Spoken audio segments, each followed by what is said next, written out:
A paz do Senhor Jesus, eu sou o pastor Domingos Marcelos, da Igreja Batista em Vitória, Brasil, e nós estamos aqui de volta para a nossa sexta aula do curso de discipulado, e eu quero então convidar você a participar mais uma vez desse encontro conosco, lembrando que a nossa aula, o nosso curso tem como base o livro Deus Não Tem Netos, né, do pastor Domingos Jardim, pastor da PIB Marília, e esse livro tem sido uma bênção. Sempre aconselho a comprar o livro. O curso aqui não é suficiente, é importante a leitura do livro. Inclusive, nós demos uma pausa porque alguns irmãos pediram para que a gente tivesse tempo para comprar o livro. Os livros já chegaram e aí nós estamos retornando então com o nosso curso para a nossa sexta aula. Nós vamos lembrar então que o livro ele é dividido em duas partes. A primeira parte ele fala sobre a origem do discipulado, e nós já passamos aqui pelos 5 primeiros capítulos. O discipulado começou no Éden, quando ele fala da origem ali do relacionamento entre Deus e Adão, como relacionamento de discípulo-discipulador. Depois Deus continua testando o seu modelo. Capítulo 3, Deus nos passa o bastão. A responsabilidade do discipulado é nossa. Então, continua falando sobre, no 2, Deus em um relacionamento com outros homens, na palavra de Deus, e depois homens que começaram a se relacionar com outros homens, nessa relação entre discípulo e discipulador. Capítulo 4, discipulado bem-sucedido gera porção espiritual dupla ao discípulo, e depois ele fala sobre o discipulado e a continuidade, a importância de se ter alguém para dar continuidade ao seu ministério. E agora nós entramos na segunda parte, que é intitulada O Discipulado Perpetua o Avivamento para as Próximas Gerações. Hoje falaremos apenas dessa introdução da segunda parte. Bom, é muito importante entender a obra da igreja, o que a igreja, a razão da existência da igreja hoje, né? Por que nós estamos aqui, por que o Senhor não nos leva para o céu assim que nós entregamos a nossa vida a Cristo. Existe um porquê, existe um motivo, existe uma responsabilidade.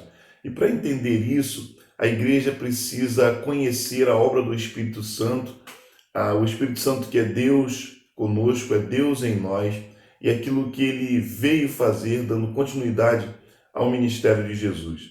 Mas, infelizmente, nós percebemos que por falta deste conhecimento, a igreja muitas vezes não tem cumprido a sua missão.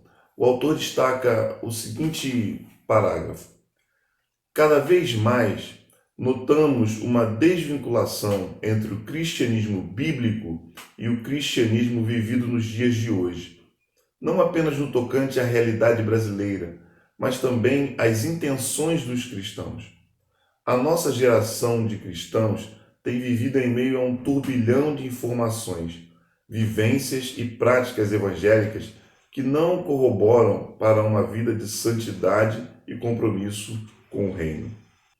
Isso faz com que as próximas gerações elas recebam um legado fraco, uma igreja que não conhece a essência do relacionamento com Cristo, e em meio a tantos modelos e a tantos tipos de igrejas, as pessoas estão perdidas. A vida cristã, ela é uma vida de relacionamento com o Espírito Santo. E esse avivamento é necessário para que a igreja possa avançar. Uma igreja avivada é um instrumento idealizado por Deus em Cristo para alcançar pessoas de todas as tribos, raças e nações. É para esse fim que Deus entregou o poder à igreja, em Atos 1:8. Nesse sentido, nossas igrejas locais necessitam entender o princípio bíblico da fundação do derramamento do Espírito Santo para dar sentido à sua existência.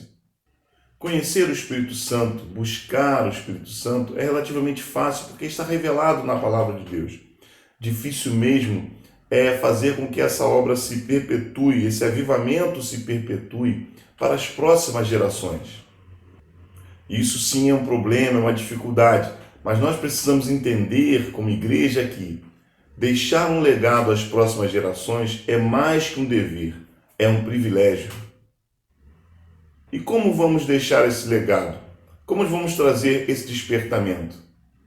O autor destaca: o discipulado é a ferramenta e o instrumento bíblico instituído por Deus para garantir a perpetuação do avivamento e todas as suas consequências de uma geração da igreja a outra.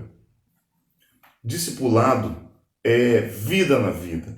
O discipulado um a um é a vida de um discípulo apaixonado por Jesus, alguém que ama o Senhor, alguém que deseja cumprir os mandamentos do Senhor, sendo assim transmitida a outra pessoa, a outro discípulo. E isso vai fazendo com que a obra do Senhor vai sendo perpetuada.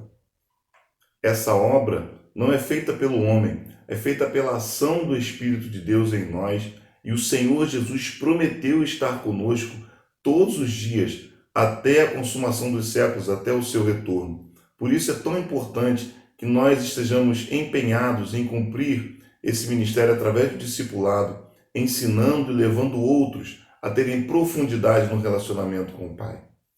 O discipulado não deve ser uma coisa qualquer, não deve ser feito de qualquer maneira, não. Ele precisa ser intencional. A pessoa precisa estar disposta a viver essa prática, a ter encontros semanais, a buscar na palavra e a fortalecer o relacionamento um a um.